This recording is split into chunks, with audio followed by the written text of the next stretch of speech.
Good afternoon. My name is Gall. I'm Policy Manager at IFOAM Organics Europe, and I have a pleasure to guide us through our last session of the day. We've talked about organic production and the CAP. We've talked about policy coherence and how food labeling can contribute to the development of organic farming, or prevent it, let's not hope so. We've talked about the organic regulation, and now we're going to talk about consumers and the organic market and what's happening on the retailing side as well. So I have a pleasure to have our three panelists with me. First, I will start with introducing Pierrick de Ronne. Pierrick is the president of BioCoop, a French historic organic retailer. Pierrick has worked in Africa a long time ago, managing an hospital as a volunteer, and then started getting involved in BioCoop by opening a shop, then another one, and then another one, if I understand correctly. And you were elected to various positions in the cooperative, and you are now the president. So welcome, Pierrick. Thank you for being with us. Yes, you can applaud him. We have with us as well Charlotte Bladh André, who is the CEO of Organic Sweden. You've been working with Organic Sweden since 2014, and you have quite some experience in communication before that as well. So we are also looking forward to hearing your insights. Please. And we also have with us Laure Verdeau, the director of Agence Bio. Laure Verdeau has been working for the SMEs in the agri-food industry for a number of years, and since 2021, she became the director of Agence Bio, which is a general interest group established 20 years ago by the Ministries of Agriculture and the Ecological Transition in France in order to meet the growing demand for more sustainable food and organic farming specifically. And Agence Bio as a mandate to communicate about the benefits of organic farming, let's say, but also collect a lot of data about the organic market. So if you don't mind, maybe we can start with you. Laure, an applause for her, please. Because indeed, Agence Bio just published a couple of weeks ago your latest data and figures about the organic market in France. So we've heard about, a contraction of a market. I mean, what is it about? What are we really talking about? Can you enlighten us about the situation, please? Thank you, Eric. Yes, we published the 2021 data figures last Friday. And we were really eager to give the panoramic, the global view of the market, the organic market. Why? Because we had, at the beginning of the years, food retailers and even specialists, they have their data very early on compared to the global market. And they start communicating about the huge slowdown in their channels on organic market. But we have to bear in mind that the French organic market is very specific. Only half of the food is organic food is sold through generalist retailers. Whereas if you have a look at the global food market, in France, 80% of food goes through Carrefour, Auchan, Leclerc. In France, we don't have oil, but we have supermarkets. So, first of all, you have to take this figure really relatively compared to other channels. In France, we have a specific feature in our market. It's 3,000 points of sales dedicated to selling only organic food. And Pierrick will tell you everything you need to know about that. But also, if we have the global view of the market, we have in total 6 channels for for organic farmers to sell their products.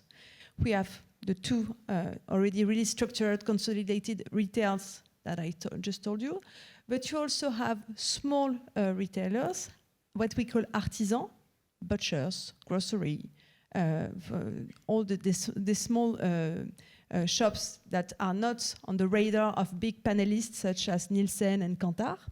And you also have direct circuit court, what could you say, when you buy directly to the farmer.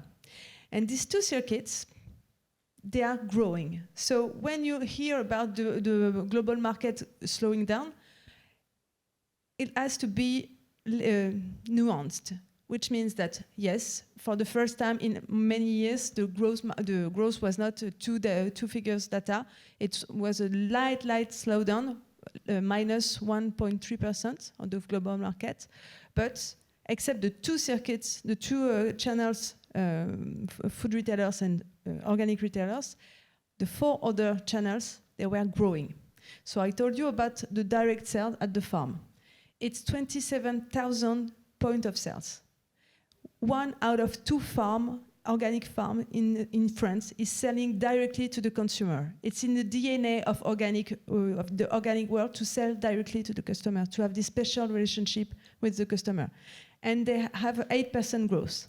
So basically, when you are an organic farmer and you're selling at your farm, well, the market is quite booming.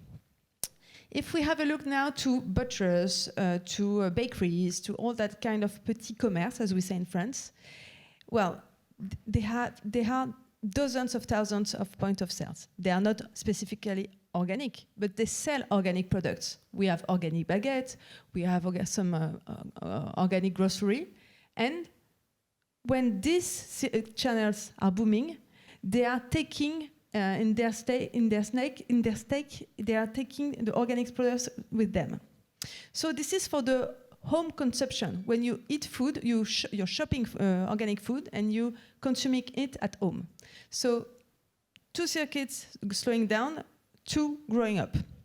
If we now, so this represents 95% of the total market in in French organic market. So it means that it's only 5% of out-of-home consumption. There is a huge room for growth in both collective restauration, what we call canteen, at school, at work, you have this collective restaurant, and you have a even larger margin of maneuvers for restaurants. In France, we invented the restaurant at the Revolution, and since 1799, we developed, and now we have on the territory more than 180 restaurants. They only buy 2% of organic food, which means that they are part of the next growth.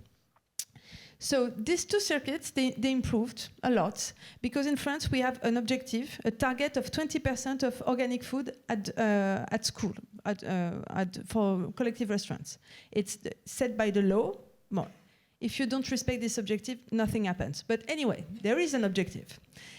And we are only at 6% of these objectives, which leads us to ask ourselves, how can we just fit in and add 14% more of organic food? So Bordeaux already made it largely, but how can we go further on the whole territory?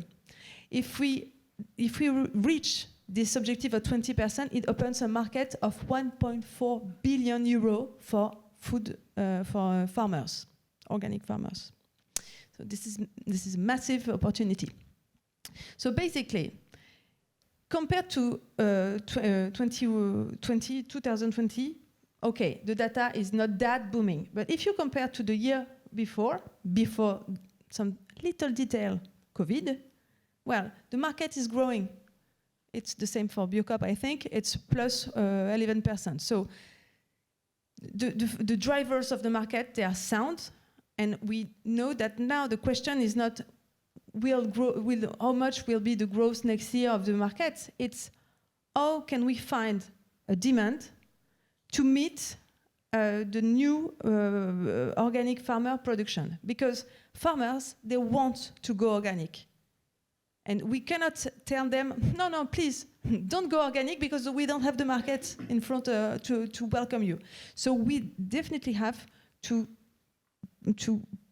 promote organic in every channel of distribution, wherever, whatever it is. So the slowdown may be here, but it's small. It's not a slowdown compared to the year before because the COVID year is an anomaly. And also it has to be taken into account that globally, French people bought less food. INSEE, our national statistic body, published in February the data. 5 billion euro of food were not bought this year. French people, they decided to do many things else. For instance, go in skiing and buy many other things, but they bought less food. So it's not, the problem is not organic, it's all about food in general. So this is for the big picture. I hope it answered your question. That was perfect. Thank you, Laure, for clarifying and for nuancing this story that we've heard for a few months that the sales are going down. Actually, it's more complicated than that, and you already highlighted, you know, some potential for continued growth as well. So thank you for that. I will turn to Charlotte now, because we've heard about the situation in France. So what about Sweden? Yes, thank you. I would say we have another situation in Sweden with the market slowing down. Still 20% of our farmland is organic certified, with the national goal of 30% 2030, as we heard of earlier today. And 38% of all food served in our public kitchens is organic certified. And I believe that is still some kind of world record. And also when it comes to the organic food in public kitchens, we have national goals saying that we should reach 60% in 2030.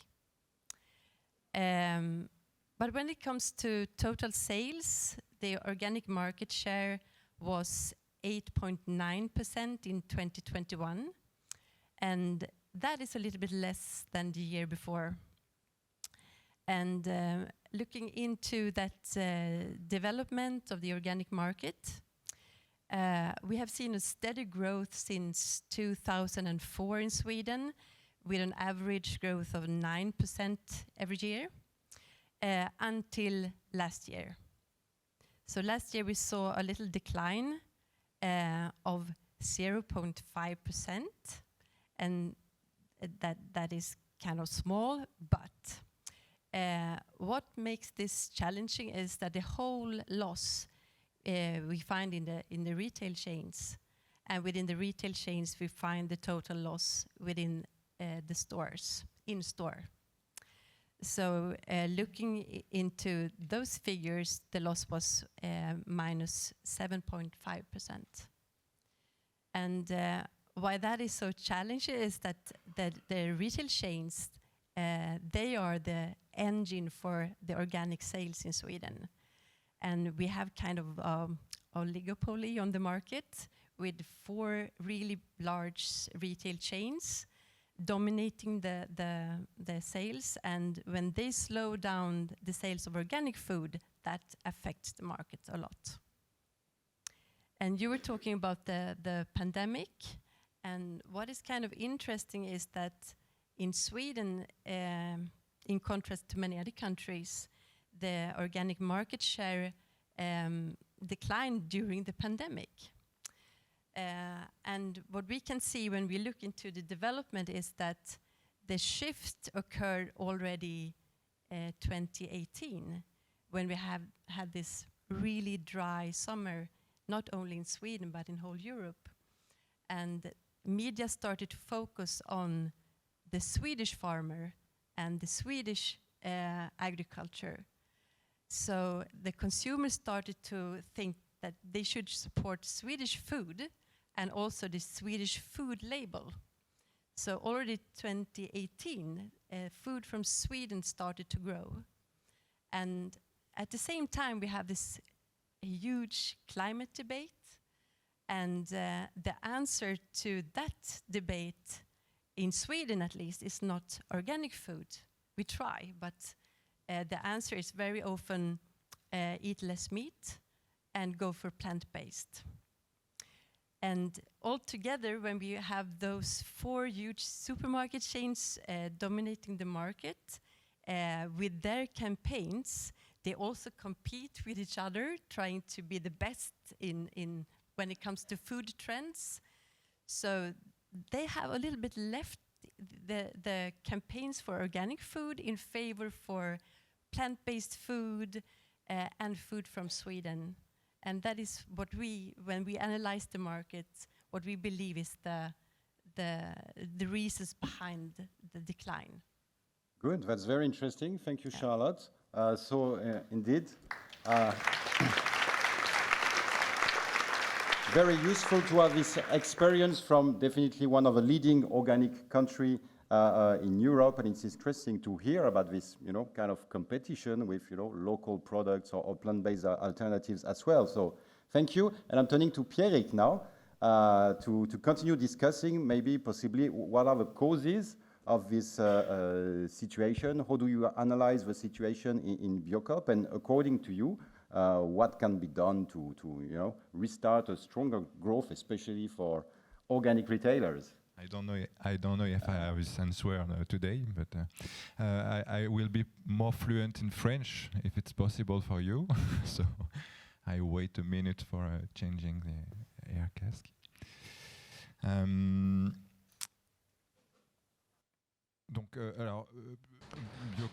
So, as a BioCoop, my point of view is that of a specialist player or a specialist retailer. We're also seeing a sort of degrowth, not compared to 2019. I think we saw 2016, we were up 16% on 2020 compared to 2019. And just 1% up this year. So we're still, at the end of 2021, we're up 15% on 2019. But since January, things have not been great, so let's be honest. We're seeing a decrease of about 10%. Obviously, that's those figures, the average figures. There are different experiences in different regions, depending on the way different stores are managed.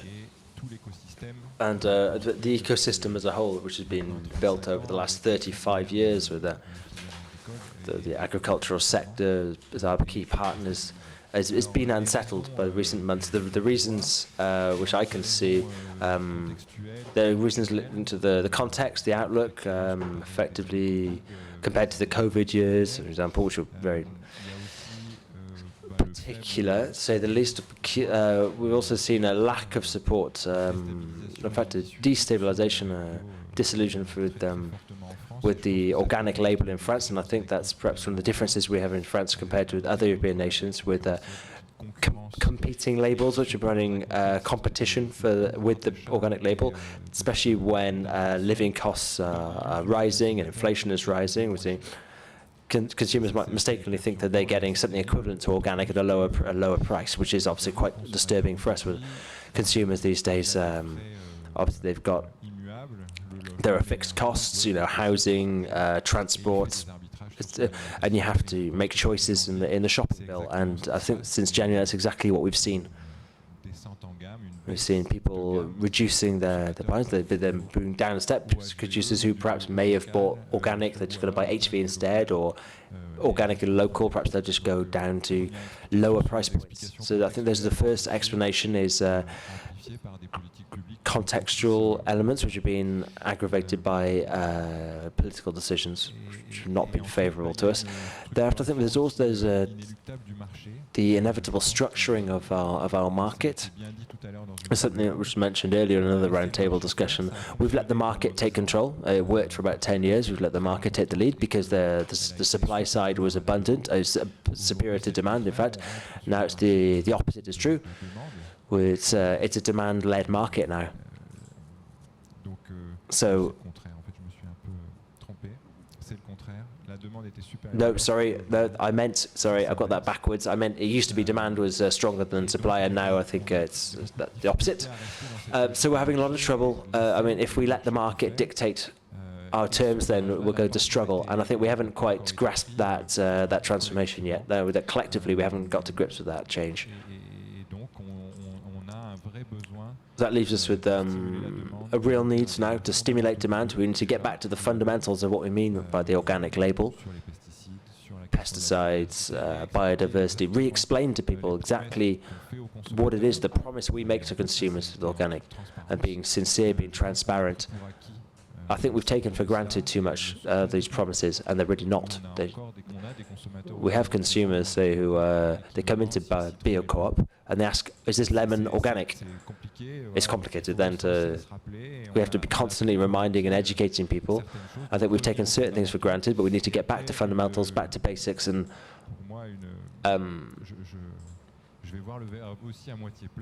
I think I want to think the glass is half full. I think there's going to be an opportunity for us to shake us into action, to remind us of the harsh realities of the market with new entrants, new opportunists sometimes. You could see organic as a market sector they want to snap up. For BioCoop, and I think for other people in this, this is not a segment, a market segment like another. This is a project for society as a whole, and I think we need to. Hopefully, this situation will shake us into action to step up to that role, to have the strength of our convictions, and to be united, because we need to adapt to these new models. We need to get away from the taboo around prices. And to forestall those problems the industry is going to, we don't have enough data about the structure of our sector. How do we not see this coming? The decrease in milk prices last year, the decrease in milk sales in 2020. Everyone was making stacks of pancakes and stuff, and flour and eggs in COVID, and then last year. There was a real downturn in demand for those, and we didn't see it coming. How did we not see that coming? There's a real lack of data sometimes, and we as distributors, we have to be there on the front line, responding to the expectations of our new consumers. That means online sales. That means really getting out there and being proactive retailers. And one final thing, and I promise I will give you the microphone. There's a real challenge here, which is how we reach out to younger generations. Organic is not necessarily always associated as a positive, something that's positive for the climate. For our young consumers, they don't understand that. It's obvious perhaps for our consumers. They understand pesticides, the importance of soil, biodiversity, all that. They don't necessarily understand why and how it would be beneficial in terms of the fight against climate change. And we need real support from science. We need more outreach work to spread the message, raise awareness. Sabine's in the room. I know she works a lot on these matters. We will need to reach a new generation who are anxious about climate change. And we have solutions, we have answers, and I'm convinced that if we consider this as an opportunity, as a time for general mobilization, we do it in a unified manner, then I think we can come out of this stronger than ever. Thank you, Pierrick.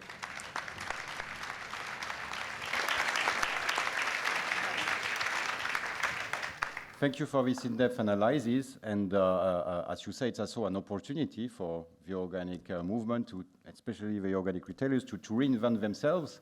And like you said, we are facing some communication challenges as well, and that's the next topic. I want to hear from you, maybe first from Charlotte, because you have a long experience in communication, and you highlighted some similar challenges as some of the challenges highlighted by Pierrick as well. So how do we innovate in terms of communicating about organic? Yes, this is very complex, as you say. When it comes to communicating what organic stands for, we know, all of us, that organic is like this Swiss Army knife with so many benefits in one, and a tool that we can work with to address all those crises that we see around us today. But when you reach the consumer in store, you have a few seconds to communicate in the shelf. So we really need to find new innovative ways to make the consumer move the hands in shelf. And we have a new project coming up, or we have already started, together with BioNext in Holland and Prolomo in Finland, and also together with colleagues in Belgium. that is called, the work name is Nudging Organic, to find new techniques to work with promoting organic in-store, all the added values and all the benefits that we want to communicate, but maybe we need to do it in another way. So that will be very interesting to work on, and I hope to share our experiences with all of you from this 3-year project. Good. Which is financed by the EU, by the way, if I didn't say that. So thank you for that. And I think indeed it's a good moment to remind that the European Union has set unprecedented budgets for the promotion of organic products in Europe as well. And this is a big part of the solution. And this is a very good transition to our next topic, because Laure, you started highlighting, where are the places for further growth? And you mentioned restaurants, public canteens as well, in particular, but precisely, in developing organic, historically, public policies have played a key role to develop the production of organic, but they also have a key role to play to continue increasing the demand for organic product as well. So we've talked about promotion policies already, but what can be done? What should be the role of public policy, Laure, to further increase the demand for organic products? Alors, avant de revenir sur le public, donc je vais rester en français. Je vais faire Before talking, I'm going to follow up on Pierrick here, and before I talk about that, I want to talk a little bit about promotion and communication. And when organic started slowing down, at Agence Bio, in the meantime, we do a survey of about 2,000 French people every year. We ask them how they feel about organic, what is it, and what do you do? Do you eat organic? What's your relation to it? And every year we get, and the first answer we get, people say, it's the price that puts me off. That was always the biggest obstacle, and that obstacle has been getting weaker and weaker. That barrier's coming down. But the people saying, I don't really know what it means. That's gone up. People saying that they doubt what it is. So we went to see the Ministry for Agriculture, and we said, listen, demand is slowing down. We need to stimulate that demand somehow. We'd like to see advertising every night on TV, 8 o'clock, 1 minute a night, and to say, hey, eating organic food's good for you. Obviously, we didn't get that kind of budget. So we went to see the interprofessional unions. They've got massive advertising budgets, and we said to them, all right, let's get the French national team of organics get together. We got BioCoop on board and the Maison Bio, and we demonstrated that we could find a shared message to remind people of our fundamentals, of our basics. No, it's not obvious for everybody. Not everybody knows that organic farming gives you 30% more biodiversity. Not everybody knows that organic farming uses 0 synthetic pesticides. Not just residues, they use no, it's not, is there any left on my fruit? It's, is there any in the air? Is there any in the water? Is in the soil? No, because organic farming uses 0 synthetic pesticides. And the third side aspect, and this comes up very often, but it's very often forgotten actually, and I want to mention it here, organic is the only farming system which is verified, inspected from seed through to produce every year, or more than once a year, because you get compulsory checks and surprise checks. And gradually that seems to have just been forgotten. Consumers seem to just not to, they say, no, organic, I'm not sure. Is it really organic? What's that mean these days? Is it false organic? Really, we need to get back to basics. So we did that with an advertising company, which you'll find on the radio, if you listen to French radio in the next couple of days. Obviously, the budget of €1 million we had is just a first step, just to prove that it's something that we can all do when we join forces, but we need 4 to 5 times more that budget to have an impact, not just on sales, not just, but again, keeping products on shelves, because big supermarket chains are starting to reduce the number of organic products they stock. That doesn't bode well for the future. So advertising, is really important. Communication is super important. But it's also important to remove any confusion between organic and local, because we've lost some organic consumers and they said, oh no, I eat local now. You can do both. 80% of organic produce in France is French. So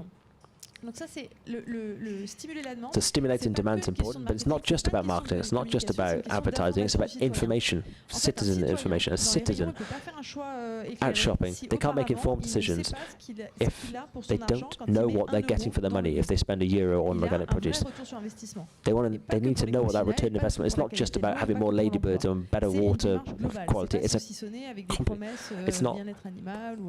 It needs to be a global, a comprehensive understanding. It's not ticking certain boxes. This is a comprehensive, holistic philosophy. That information is really important. I'm careful the words I choose. It's not about marketing, it's about information.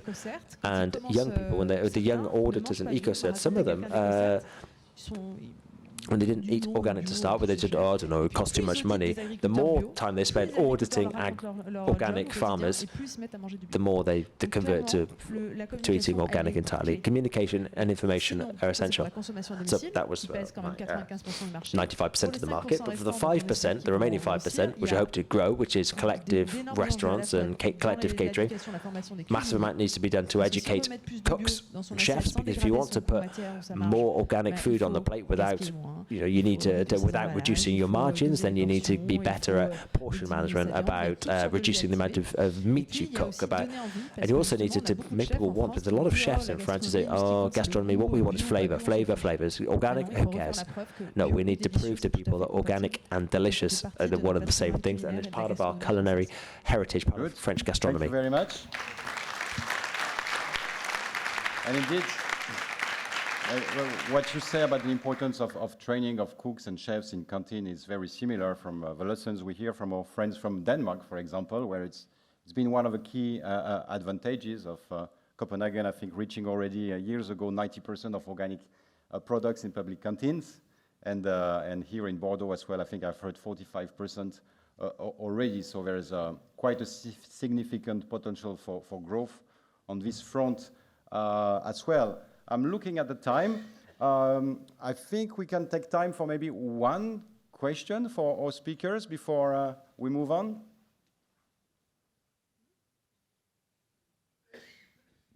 Yes. The microphone is coming. Sibylle Kyd, Organic Denmark. Maybe it's not a question, but an idea or proposal to do, because in Denmark, of course, climate does also matter a lot.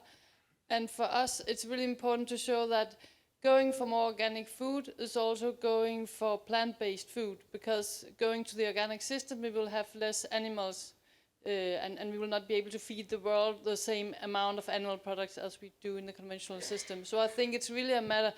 Communication is a key, and it is really a matter of showing that you have this double benefit when you go for the organic. And then one thing additional, when you talked about nudging the consumers, we have tried in the retailer shops to show on the floor how much space does an organic pig have and how much space does a conventional pig have. And that led to an increase of the purchase of organic pig meat. Okay, thank you, Sibylle, for these additional points. Some of you want to react on this? Charlotte? Yes, I agree. We also take some inspiration from your nudging projects, and that is a really good example how you make it visible for the consumer in store what it brings when you choose organic. And I also agree with that we need to explain that you can buy organic that is also plant-based and organic and Swedish if you want to buy local and organic. So you don't have to put those benefits on different. So you should not have to choose as a consumer. Yeah.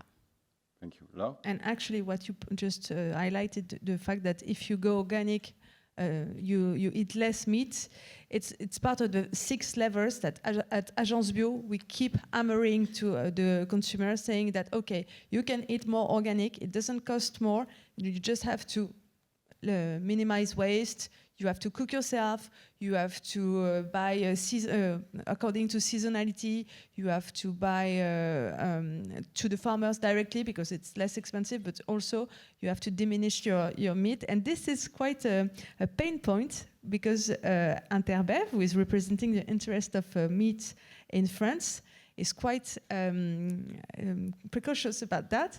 And that's why we highlight that the quality of organic meat is higher because you waste less water. It doesn't lose water when you cook it.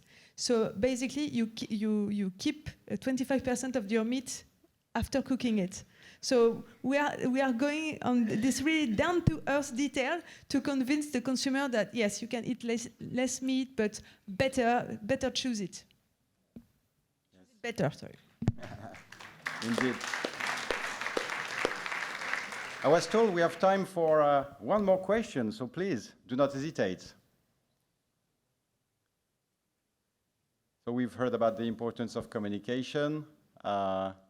We've heard there's no contradiction between, buying organic and local or buying organic and plant-based. We've heard about the competition from labels with not so much benefits. And now we have a question here as well. Oui, Cédric Guillot de Bio Suisse. Une question pour Pierrick de Ronne. Tu as parlé les jeunes qui s'identifient énormément au climat. Teasing qu'on va parler demain, effectivement, à 11h40. Bio Suisse a inclus finalement le climat dans son cahier des charges, donc on pourra aussi en parler. Peut-être que ça va inspirer d'autres, finalement, agriculture biologique et labels. La question, tu disais depuis le début de l'année, 10% de pertes. Est-ce qu'on sait quelle catégorie de personnes cela touche? Alors déjà, nous sommes une coopérative. Well, we're a cooperative of independent retailers, so getting data is not always easy. Can't lie about that. I'm afraid detailed, precise data from the whole BioCoop chain. I can't really. Obviously, I'm talking about BioCoop because it's a specialist network, but generally speaking, elsewhere in the sector, it's even worse. So I think. Je vais le dire autrement. How can I put this? I think we've, in 2016, I don't know if it's elsewhere in Europe, but in France, in 2016 we saw a great lot of growth. I think we saw like a 25% jump of growth in the market in 2016. And I think we got convinced that was going to last forever somehow. No reason, why not? The market's exploding 10, 15, 20%. We'll have 25% agricultural land and organic, 10% of consumption. 5 years from now we'll have it made, but we opened up. And BioCoop, for example, we said, all right, well, organic brings us together. Let's. But we used to have an image of being exacting, being picky, being a bit elitist in some sense. Going to BioCoop, you had to make an effort to go to one of our stores. You should know what you're getting yourself into. You're becoming a sort of green militant. But it's been really useful to us to have this opening up. We opened up to people who wouldn't have used it come to our shops, but perhaps I'm not quite sure how to put this. We've lost some of those people who came to us in that period, of that boom period, people who are interested in it. I think that's partly our fault too. We didn't do enough to earn their loyalty. And I'm convinced, and this is more a sort of strategic vision that we have in BioCoop. It's not the whole sector, but for us, we want to get back to basics, and we want to target our people who are convinced consumers of organic. And then it's up to a broader demand for communications. We've talked about it a lot. There's a societal transformation at work, and consumers need to be more educated on the importance of organics. So I think we lost the tourists, the short-term consumers, and now the context means that these are our really faithful long-term customers. We have a lot of very faithful customers. They're reducing their average food spend. They're consuming less, or they're buying a little cheaper, so they're having to make decisions on they're having to manage their spending decisions too. But they're still there. They're still coming to see us. And 2 years, 3 years, they'll still be there. So we need to do more to reach to them, to be more firm about our commitments, to be more militant, really, and to demonstrate every day that organic farming changes. And people need that, need to hear that message, because you get promises everywhere, consumer promises. And that's something that's changed with COVID too, is that previously, before COVID, consumers, clients, they go to 3 stores to get their shops. These days they're going to 6. Every day they've got the opportunity to choose. I'm not talking about online sales even. They've got plenty of opportunities to compare different ranges, different prices, and the promises, the commitments you get from different chains, the different shops that they're used to shopping in. We need to stand out from the lot, and we need to be do a bit better to communicate on climate issues. So I'm looking forward to talking about that tomorrow. Okay. Thank you very much. Thank you for this very rich session and for highlighting that it's also an opportunity for the organic movement to do better, indeed, also in terms of communication. So